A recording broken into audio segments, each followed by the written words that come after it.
Welcome to everybody. I want to say hello to Professor Raju Parakkal, who happens to be in my home town of Bucharest in Romania for a while. This is the first time State of Competition, the blog State of Competition.eu goes video, goes with images, which is something fashionable and perhaps more easier to express our ideas when also you see the speakers. Professor Parakkal has a background in, let's say, in economics, but also in antitrust and research interest in this area. But I would like to let him present his background. So, tell us. Okay. Thank you, Valentin, and thank you for inviting me to this conversation that we are going to have. As you said, I am an associate professor of international relations at Thomas Jefferson University, and my main research area, the broad area, is international political economy, but I do most of my work in global antitrust. And as a non-lawyer, non-economist, I'm more a political economist. And I've been trying to understand the rapid spread of competition laws, or antitrust laws as we call them back in the US, all across the world, and so rapidly. And it's been a phenomenon that when I first started looking at it, say 13, 14 years ago, I found that not much research, especially quantitative research, systematic, empirical research, has gone into understanding why these laws spread so quickly. In fact, you anticipated already from a question I had, because I was also curious why a person like you had this interest. It's undertaking such extensive research, as far as I understand now, on the spread and the globalization of antitrust law. So I thought you are just traveling around the world and you discover with amazement in a new place, a new competition regime in coming into force, or so how it happened in. I mean, at which point you realize that antitrust law is becoming a kind of let's say a new religion. So for that I must kind of go back to a little bit of my personal motivation. I was to begin with an economist myself, and going back to the old traditions of Adam Smith and Ricardo and all the free market, free trade tradition. So I have a bachelor's and 2 masters in economics. So I was very much in the traditional orthodox economics tradition. But then sometime 15, 16 years ago, I started looking more at the political economy of things. And but competition always stayed at the forefront of my idea, partly because again the personal thing comes in, and I'm sure as someone who works in Romania you can relate to my experience. In the 90s, that's when I was going to college, and that's when India moved from being a socialist economy.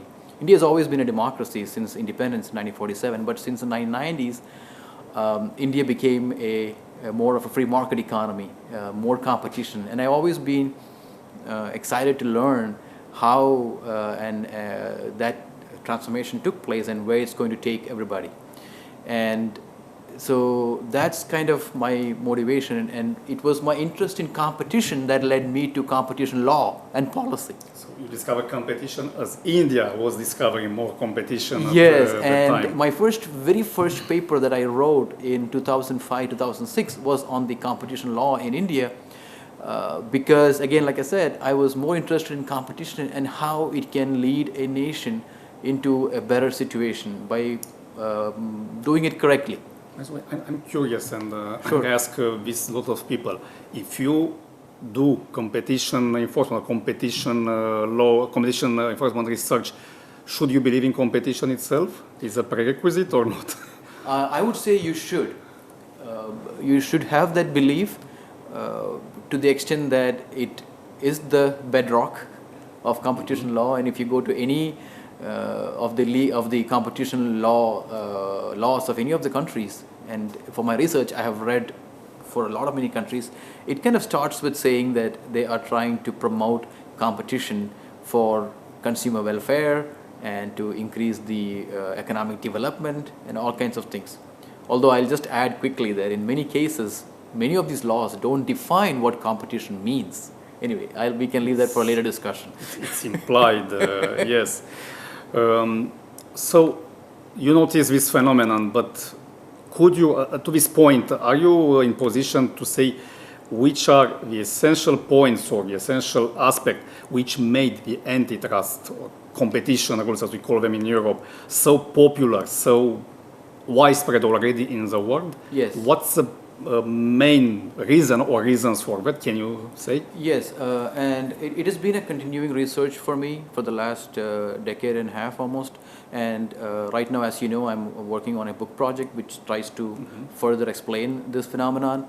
And there are a few clear, big aspects of motivations that led to the spread. One clearly was the move of many of these countries in Asia, Africa, Central and Eastern Europe, to Latin America and South America, to move to a more free market economy. And all these in the 90s and later. And many of these countries quickly realized that if you want to have a well-functioning free market economy, you need to have competition. And one way in which to have good competition would be also to have a legal system that permits and promotes this competition. So that's one aspect of it. And also I would say, and this is something that I'm exploring in the book also, that there is always this demonstration effect, which means that when all these countries that I mentioned, they look to the West and they see that there is a lot of economic prosperity, and they associate that with things like competition and free markets, and it is a big attraction for many of these countries. So there's that effect already. But there's also a domestic effect where one of the things I found was that the political leaders and the economic leaders of these countries also kind of had an ideological shift towards accepting free market economy. How much they accepted, that's a debatable question, but they did move from the previous systems that they had to a more accepting system of competition and free markets. Two other factors also figure prominently. One is also the simultaneous move towards a more democratic system. So in a democratic system, what in my research has found is that the little guys, meaning the consumers and the smaller producers, smaller business people, they also find acceptance. And it's not just the big ones who control the markets. So competition law, in a sense, is trying to give space to those little guys, so to speak.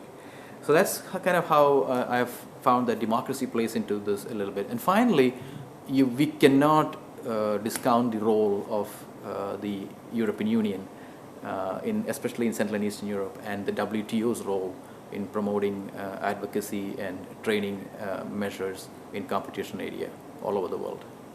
Yeah, thank you for that. I think you summarized well. Perhaps the main reasons, because then there could be various reasons in various places of the world, such as in Eastern Europe, when we were supposed to join the European Union, we had to follow what's called a harmonization process. Exactly. So these things were even more settled, yes, more rigid, I would say even. Yes. But to a good end, eventually. Yes. So, say, there are already jurisdictions with a wealth of expertise, with a history of competition, as you say, as a process of competition regimes, and they made their errors. Let's say in that time there were errors in the United States, there were errors in Europe, and there in any country. What do you think it's the best way, or there is any best way, is for a new jurisdictions to take these examples, the history with good and bad things from the older jurisdictions and just go further, or they should also have their process of trial and error and have their own learning curve, perhaps adapting to some specific features of their economy or how people think in a country? Yeah. To answer your second question first, my answer is yes. Every law has to be tailored to the context in which it's being applied. To go back to the first question, first part of the question, and I should add this that one of the findings in this particular field by not just me, other scholars, is that when it comes to the law, it has been in many cases an instance of copy and paste with very minor modifications. I'm talking about the newer jurisdictions in the transition and developing world. But when it comes to the enforcement and the actual implementation of the law, we do find some differences. And again, there is no overarching explanation for this, or that there's no overarching phenomenon. So some countries do follow what has been happening in the West, especially in the EU and the US. Other countries, for lack of resources and lack of expertise sometimes, things are not happening the way they happen in the West. But again, so now to answer your the whole question, yes, I would say that it would be best, in the best interest of the newer jurisdictions, to tailor the law to look at how their political economy functions, and then see how much they can push forward with implementing the law. Because you're an economist and, okay, I'm a lawyer, but let's put a question, let's say, closer to your basic background. If competition is the same, why should the law be, let's say, tailored? Or commission is the same, or competition perhaps it's not the same, the commission process in the world, people look at it differently. You mentioned yes. It's not defined in the laws yes. themselves. Perhaps it's not defined because it's different, yes. or because it's so universal. Exactly, and that brings up the biggest issue right now, actually, in at least in the scholarship. If you go to the economics theories, the competition is seen in a different way, where marginal cost equals the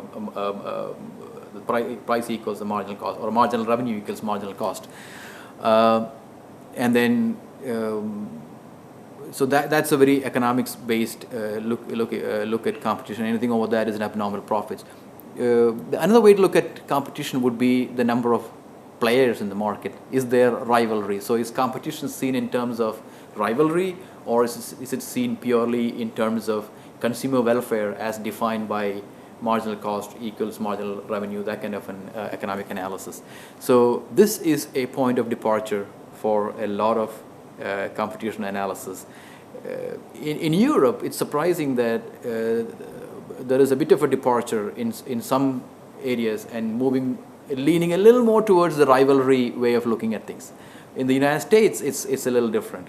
It's more about the pure consumer welfare based on, are they being hit with more prices, higher prices? If not, then it's fine. And so to bring an example from the developing world that I focus on, India, for example. And India has been looking at competition the American way more than the European way, at least in the last few cases that I've analyzed, the last two important big cases that I've analyzed.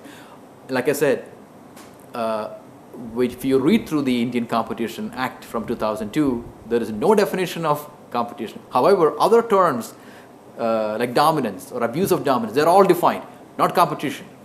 And I think that kind of tells you how much even the practitioners, the people who actually apply this concept, struggle with defining it.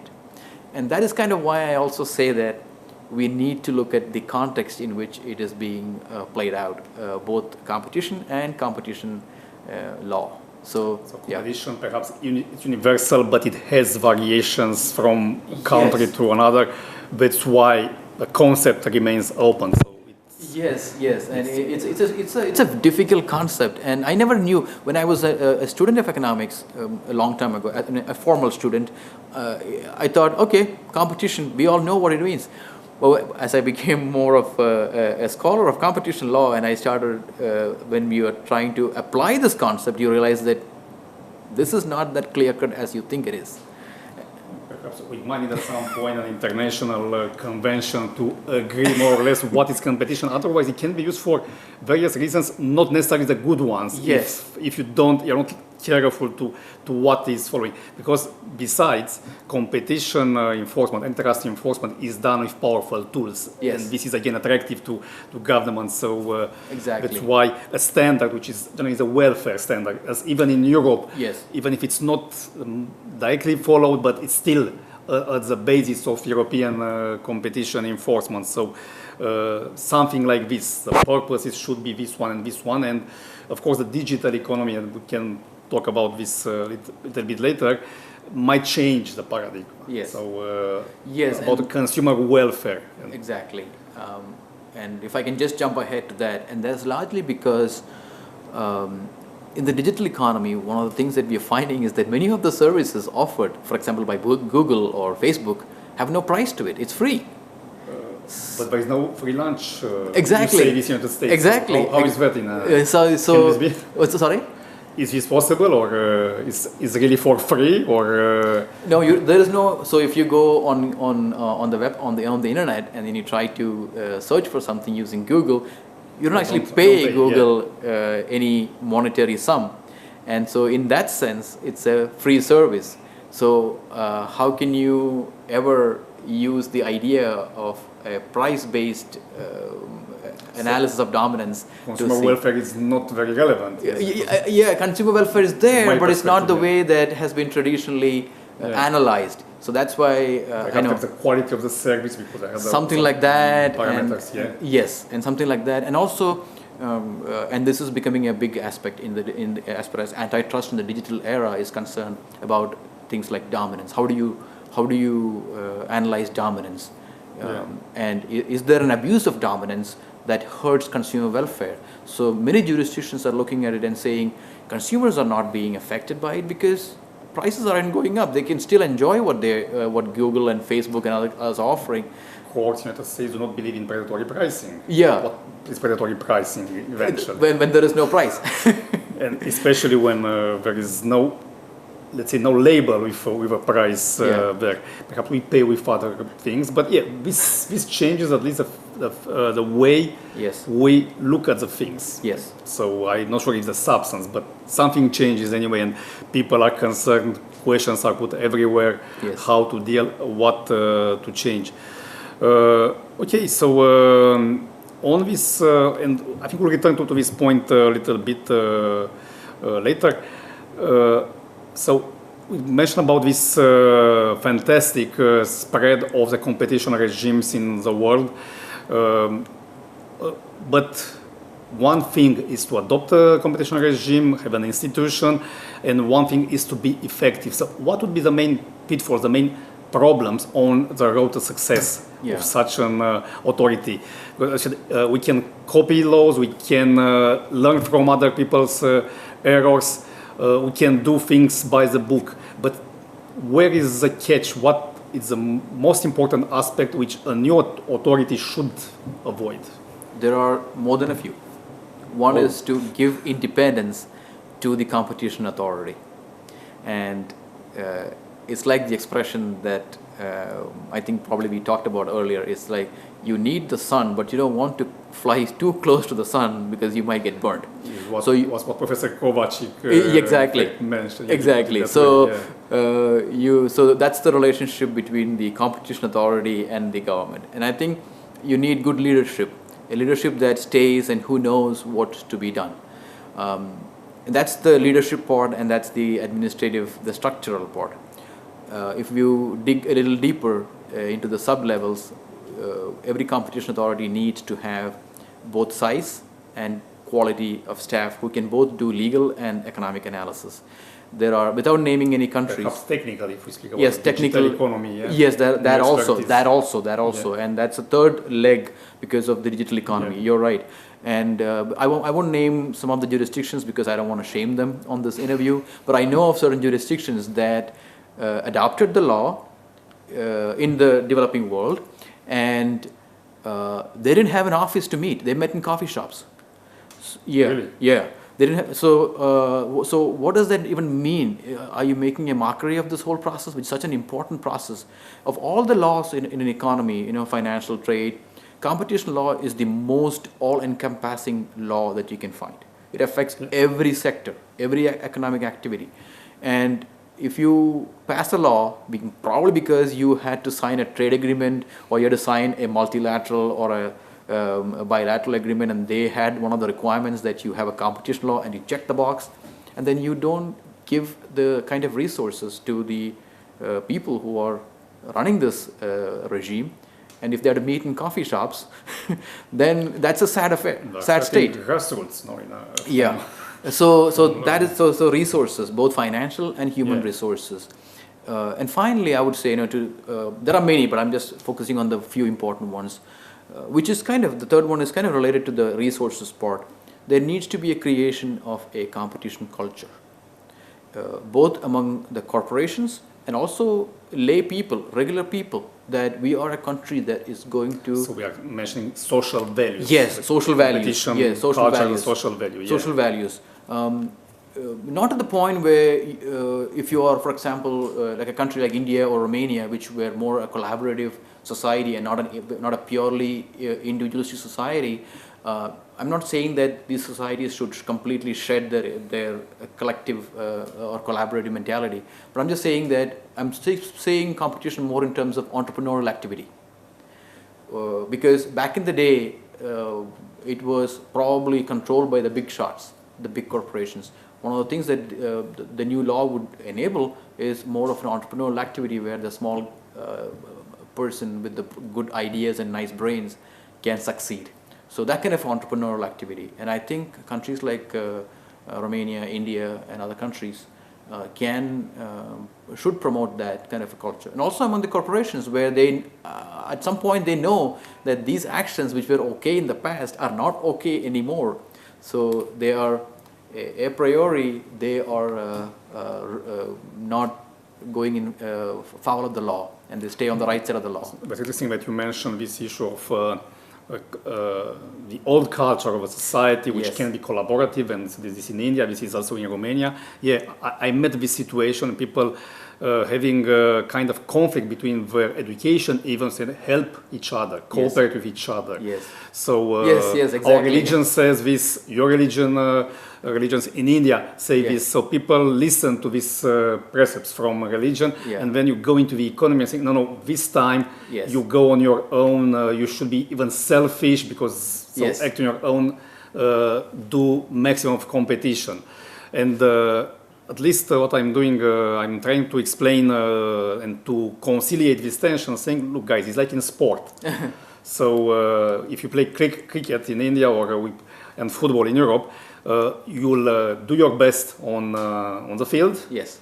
But then outside the field, you can cooperate in other areas of the society. Exactly. Yeah. So, but it seems the story is repeated all over the world, perhaps in most of the jurisdictions. And this is a pitfall, I would say. This is one of the It is a pitfall, yes. And just to add to that, one of the things, again, from my research that I found is that people who are extremely passionate about this, and I think we can include us also in this, in the whole competition research, sometimes forget that competition laws exist within a socio-economic and political system, and even cultural system. So trying to understand and impose and implement competition laws as if they exist in a vacuum, I think is not a very smart thing to do. Yeah, in fact, it may be slowed down in its acceptance, which is important. It's the culture. It should coincide with the other values people have. Exactly. Yeah, I think this is a very, very good advice, and that which results from your research. Okay, going on and try to use your expertise and your limited time to the maximum extent. Another debate which exists today in competition enforcement in Europe, especially, I would say, it's the right balance between what's called public enforcement of these rules. We have these public institutions we just mentioned, and their powers and their independence, so they should act on behalf of the public. But then you have private enforcement as well, when people go in and cover damages, so go on their own as well, using the competition rules. So in the United States, where you currently live and work, it seems they found a balance. But how do you think are things in other parts of the world, and how it should evolve? Yeah, so private enforcement is kind of very new for the developing world. And even in Europe, I think public enforcement is much more dominant than private enforcement. The US is considered to be like the model for private enforcement, and they've been doing it for quite some time. It has this huge advantages because, to go back to what I said a few minutes ago, it really complements the resources available to the government authorities. But more to me, that is one good thing with the private enforcement of competition laws. Another one that I would say, this goes back to my times as a pure economist, would be that they bring in the information that the public authorities may not know. So there is that information asymmetry which a private enforcement can actually bring in. So, okay, so that's the kind of a quick analysis. Now, what's happening? I think many of these jurisdictions in the developing and transition countries are they're new, and they're just getting the public side of it started. But if I could go back to India as an example, 2019 is an important year for private enforcement in India, because up until now, the private enforcement, there is a provision for private enforcement in the Indian Competition Act, but it's been extremely dormant. There's nothing being done on that. Starting from this year, they are looking at it in a very serious manner. Here is the problem, but again, with specific regard to the Indian competition scene. Private enforcement cannot by itself go in and do the investigation and and ask for a fine. First, the public regulator's investigation has to be completed, and the offending party found to be an offending party, and then follow up with like treble damages. But in India's case, it's not just triple, but it's single damage. No, it's even more. Actually, one case in which there was one prominent case is where the National Stock Exchange of India lost a case where it was accused of abuse of dominance in the foreign currency market by a competitor exchange, and they lost the case. And the private enforcement fines were 10 times more than 10 times, not even 3 times, 10 times more than what the regulator. Whoever complains on the treble damages in the States. Exactly. Look at this situation. Exactly. So, it can be worse. Yeah. So I think jurisdictions like India and other jurisdictions which are relatively new but have been extremely active in the last 10-15 years, once private enforcement starts opening up, it is going to be a huge area of activity, and especially a big minefield, I think, for antitrust lawyers. Yes, definitely it is. Yeah, of course, there are specific aspects for private enforcement which, let's say, it more, as you mentioned, how to find the evidence, how to go to court where you need to prove your case. Yes. But obviously, everywhere in the world, the two will live one by one, so side by side. So a balance will need to be found. That's why I had this question. And for the most part, I don't think they are in conflict, and I think they are more in complementary. But maybe in a couple of instances they could be in a bit of a friction, because even the private enforcement at some point has to deal with the public authorities, and what if they don't have that resources? So think about, again, going back to a new country which gets onto the private enforcement scene, and we can expect that the number of cases are just going to shoot up, right? And what if the final authorities don't have that kind of time and expertise to handle all these cases? Already the appeals process just clogs up the entire pipeline of cases, and you're seeing that in many jurisdictions that are actually active. Okay, thank you. You mentioned, now coming back to this again burning and topical issue of the digital economy, and because you are an economist, and now you are involved in this political economy. So a lot of people say the economy changed so dramatically, so substantially, so in its substance, that the laws, the rules should be adopted to follow the new practices, which is still argued. So how you wrote recently on this topic anyway. What do you think we should do, like Frank Isserbook mentioned some time ago, at the dawn of the digital age, that we should not reinvent the law of the horse. Yeah. But this was some time ago. What is, in your opinion, the situation now? Or where is trending? Where is going in? Yeah, I don't think the law as such has to change so much. Maybe the approach to the law. The economy changed so much. Yeah, the economy has changed, and I don't think that anybody, almost all economies in the world have changed because of the digital age. The interactions in the economy, they changed so dramatically. Some of the new things, to come to that point, some of the new things that did not exist in the past. For example, data dominance. Data dominance is something relatively new, and big data. Big data, and the dominance using that data. So back in the day, we would think of dominance in the forms of proprietary control over certain things and prices and this and market share. But how do you look at something as new as data and data dominance, and the speed at which data is being generated every single second is unimaginable. So there is a lot in the law to handle these, but I think there are some new entities like this where we need to look at it very carefully. And this also goes back to how we implement the law. Another thing that comes up in the digital era is the whole thing about platforms. So traditionally we are used to like one-sided markets. So now we have multi-sided, two-sided, and then the generalized case of multi-sided markets, which is not by itself new. There have been multi-sided markets have been there for a long time, but as far as antitrust in the digital era is concerned, they are a new thing. To go back to your question, I don't think that we need to completely rip apart what we have right now and go for a new thing. I think there is a lot there. We just might need some amendments and a fresh understanding of what the digital era provides us in terms of antitrust, in terms of competition, and the application of competition laws. Okay, before closing our short but I hope thoughtful discussion, tell us a little bit about your research now, when you'll finish it, when the public will be able to benefit of the conclusions of what you are doing in this period. Thank you for giving me an opportunity to pitch my ongoing book project.